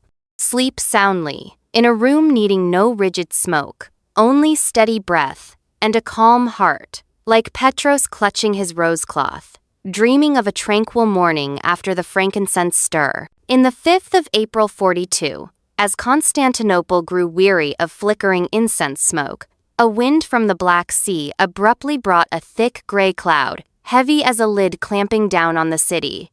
On the first morning, initial raindrops fell wide and slow, tapping broken tiles, church bronze domes, and smoldering censers at the market gate. 10 breaths later, the rain turned fierce, pouring like a gushing spout, sweeping away Menandros's ash streaks, washing off lingering cinnamon wisps clinging to stone. Smoke at the city's heart-stirring obsession throughout the plague dissolved in cold water, extinguished like an oil lamp flipped upside down. On the first rainy day, people stood bewildered, both relieved and afraid. With prayerful smoke snuffed out, would the gods be angered? But after half a watch, as mud mingled with incense remains into small streams, no thunder struck, and they dared to stretch hands to catch heaven's water. The rain poured 3 days straight, unrelenting, turning Mese Boulevard into a shimmering canal, flushing debris, cloth scraps, and cinnamon bark toward the bay. On rooftops, black rat scariers of plague-ridden fleas were drenched from dry nests, scrambling for shelter, many slipping off tiles into street torrents, swept to the sewers. Petros stood by the wooden window frame, his rose-scented cloth freshly washed and fragrant, fingers touching droplets on the eaves. He heard the street roar like a mini waterfall, the rain a vast wet blanket muffling the familiar clack-clunk of the corpse cart. In the warm kitchen, Athena ladled thin barley porridge, cypress and cardamom from the clay pot blending with fresh damp earth, forming the most comforting scent since the plague began. She watched her son smile, her heart light as a faded rose petal, 3 nights without rats scurrying on rafters or scratching in walls. This silence, not mystical smoke, truly lulled sleep. At the Theodosius Gate, Marcus stood watch on the second rainy night. His light armor was soaked, but he remained, eyes tracking water rushing through channels. He saw rat carcasses sweep past stone gaps, fleas floating faintly, brown torrents scouring the walls mercilessly. Each carcass prompted a small mark in his ledger's margin, a hopeful sign, no myth needed. By the third dawn, flipping pages, he noted the quick death tally halved from the prior night.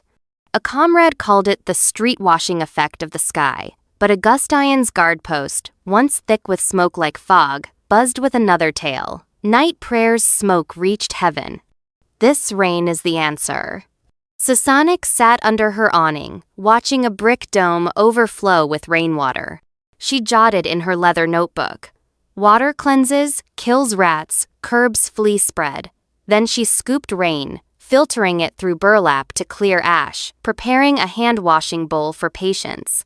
She said in her Persian homeland, spring rain was Earth's harp, clearing dust before sowing. This crowded city, though no fields were sown, shared that tune. Patients waiting under her awning heard the relentless rain, their hearts easing from the plague's frantic pace. Calmer minds, longer breaths, fewer coughs. Meanwhile, Nighttime incense stalls folded tarps, as wet sticks wouldn't catch fire. Samir, the Syrian merchant, wrapped in wool, watched his waterlogged stall, myrrh resin scent silenced. He wasn't vexed. The city's scent medicine wheel turned by rule, and he was wise enough to wait. Menandros, the diviner, shivered under an awning, watching his hopeful smoke dissolve in rain. No smoke to stand straight or slant. No one paid for stick draws. He quietly tucked his bamboo tube into his sleeve, plotting a shift to selling God-cleansed rainwater charms. On the third day, clouds tore, and the first sunlight hit Hagia Sophia's roof, reflecting droplets on bronze frames like a kaleidoscope. The air cooled. Graveyard death smells faded. Old incense ash washed away. People opened doors, inhaled fresh dampness, and whispered, "The rain god took pity." They forgot the cold could stun fleas, forgot water-flushed rat nests from rafters. Recalling only the smoky night and prayers, Smoke Fear's cosmetic now took undue credit. Thanks to the night smoke, heaven heard. Marcus didn't argue. Patrolling the streets, he saw the blacksmith's three-legged censer leaning under a tarp, water rinsing out its last coals. The brothers, spared from smoke, coughed less. They cupped hands to catch rain, tasting faint sweetness on their tongues, calling it sky's scent. Athena cooked Petros's porridge with rainwater from the awning, adding a touch of honey, the first sip wafting gently. The city, without medical charts, felt it. Funeral rates dropped. Wails thinned. Church bells tolled slower. Good news spread like sunlight on freshly washed tiles, and of course, incense absent for 3 days was hailed as the unsung hero. Sasonic smiled graciously. She understood the human tilt toward the familiar. Smoke was easy to thank, as they'd crafted it, unlike heaven-sent rain. But she, who trusted reasons beneath surfaces, added a final line to her page. Pluvia medicina, sky's water physician needing no censor. She closed her notebook, set the clay pot aside, letting its ash cool, for the rainy wind had done the necessary work. At dusk, Constantinople's sky glowed pale indigo, mirrored in puddles reflecting glistening church domes. The air carried fresh, wet earth, laced with faint cypress resinas if incense knew to step back, yielding the stage to rain's symphony. Passers-by paused, catching final drops on their foreheads, whispering thanks to a rain god they thought allied with Augustine's night smoke. No one questioned how fewer rats cut the plague's chain. In chaotic times, cold science charmed less than wondrous tales. You, hearing soft rain outside a modern window and recalling your diffuser's scent, close your eyes and picture glistening limestone, water pounding old roofs, smoke fading behind rain's veil. That cool, damp, free of cinnamon or myrrh, is hope's raw scent. Water chases calamity out of sight, restoring air clean enough for deep sleep. Let rain's patter be white noise, letting Constantinople's smoke tail recede. Tomorrow, as sun rises, our characters will grope through new winds, while Yumi Friendov gathered a tranquil night, resting on spring's damp breath, awaiting the next chapter of this scent and faith journey. The following summer, spring rains retreated, and the sun returned, casting harsh light on broken tiles and empty window frames. The plague receded like a weary, hungry beast, but its teeth marks lingered across Constantinople. Half the population gone, neighborhoods fractured, streets once alive with frankincense smoke, now echoing footsteps like a well's bottom. On the Theodosius walls, cracked plaster gaped. A stone angel statue stretched a hand, missing a finger, young moss softly cloaking the crumbling edges. Yet in that desolate void, a faint scent still occasionally wove into the morning breeze. Gentle sandalwood, light cinnamon, or smoky crushed juniper. The habit of burning incense born of panic took root in post-plague life faster than any imperial edict. When a house repaired its roof, they burned a handful of sandalwood scraps to chase foul air. At an elder's funeral by a mottled wall, descendants sprinkled myrrh powder around the coffin, believing smoke guided the soul through Hagia Sophia's dome. On wedding days, Mies district brides pinned dried carnation sprigsants stuffed in beak masks as blessing charms. Incense seeped into tanneries, taverns, and the newly restored Zeuxippos baths, where new steam braziers bore a Triskelion logo, honoring the blacksmith brothers' wheeled scent venture. Samir's amber candles now burned lightly in shops, no longer thick. Sasonic's small clay pots sold like morning tea. Everyone craved a modest, warming breath for their soul. No one stood at Kapali market paying to refresh straight or slanted smoke, but Menandros's divination sticks hung on a street stall's wall as a memento, reminding all that fear was once bought with carved wood. Children relearned the stick-drawing game, pulling them only to admire strange etchings before running off to kick broken pottery balls, unconcerned with smoke's alignment. Adults, hearing the clink of pottery, recalled Fala's coins lost to the diviner, but instead of anger, they sighed, accepting it as a shared tuition for learning blind faith's cost. Marcus remained a gate guard, though new names in his ledger dwindled compared to old pages thick with red slashes. Each morning, he opened it, wafted familiar sandalwood smoke, and added notes. North wall needs plaster. Pedge gate rat nests cleared. His face grew harder. But Samir's myrrh bag was now just a leather cord. The bag's contents hung like dried leaves in his room, a makeshift medal of smoky nights thick as dream fog. Patrolling past a small kitchen, he saw Athena roasting sesame bread, a cardamom clay pot in the corner, her son Petros, now nearly her shoulder's height, waving to scatter smoke through a window, laughing loudly. That laugh was the city's new pulse of peace. Sasonic closed her worn leather notebook, bound with linen thread, and shelved it. She began teaching herbcraft to district women. Ground cypress for coughs, cinnamon bark to warm tea, not as divine antidotes. Smoke is just scented air, she said, but humans weave prayers into it, turning wisps into heart, fortresses. Her students smiled, blending resins per her lessons, but when dumping ash, they didn't skip a whispered prayer, reflex the plague programmed. In Hagia Sophia's eaves, pigeons built new nests. When fledglings opened their eyes, they knew smoke's scent woven into the main wind. Smoke no longer coiled thick and white, just a fine thread drifting, enough to mark the day's rhythm. Morning bakeries lit cinnamon, afternoon silversmiths smoldered amber. Nights saw the cathedral burn sandalwood for trisagian hymns. Augustine steps bore spring rain stains, the curfew candlelit night a mere tale. Yet sweeping the square, guards still found old beeswax wick scraps, tokens of the night smoke sprawled vast. Today's masks will become tomorrow's museum relics, like carnation-stuffed beak masks that make us chuckle. Future centuries will ask why we thought a cloth over the mouth could wall off calamity. The answer lies in the same vein as incense bundles, three-legged censers, or clay pots. All are tangible anchors for the urge to do something, however small, against an invisible force. A century passes, formulas shift, but the drive endures. As sunset glows through the wall's arrow slits, we see dust motes hovering, and know a pinch of scented wood would rise in a thin smoke streak a bridge from past to present.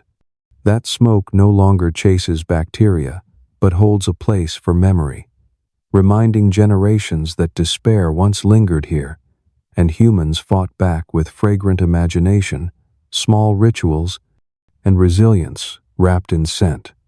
It's an invisible monument, not paved in stone or cast in bronze, but smoldering in the language of smell.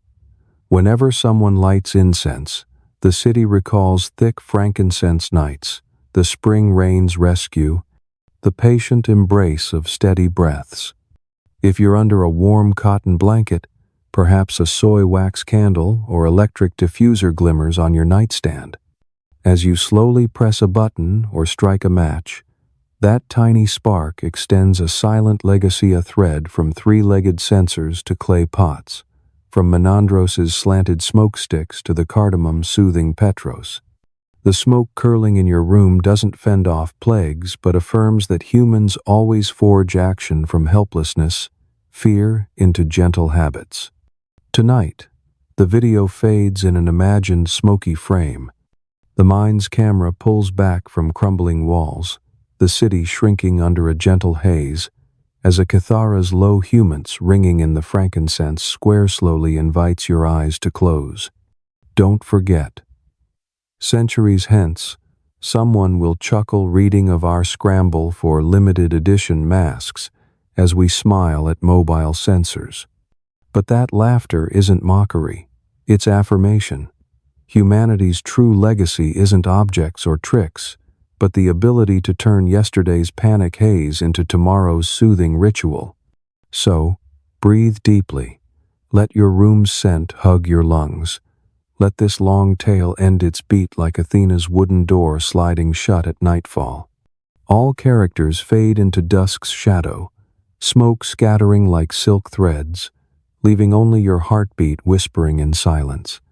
Until the next telling where, new scent sparks flicker, continuing the vow to defy darkness with fire and fragrance. Sleep well, my friend. If you're still listening at this very moment, it means we've just survived the plague of 542, where incense smoke helped the Byzantines turn helplessness into rituals of peace. The small lesson boils down to this. Technology, masks, or sensors are just veils. It's solidarity, storytelling, and the spirit of doing something, however small, that truly mends panicked hearts. The next time you light a lavender candle in your New York or Seattle apartment, remember scent doesn't kill germs, but it can remind us to breathe slowly, listen deeply, and be kinder to one another. If tonight's tale has softened your eyelids, hit the like button to send an electronic smoke signal to YouTube's algorithm, subscribe to the channel so you don't miss the next historical journey, and drop a comment with the city you're watching from: Boston, Austin, Anchorage. I want to know where this memory's fragrance has drifted on the US map. And don't forget to share this video with a stressed-out friend. Perhaps the smoke of ancient stories will help them sleep easier. See you in the next episode, when we'll light fires, stir ashes, and uncover more meaning beneath time's dust. Sweet dreams.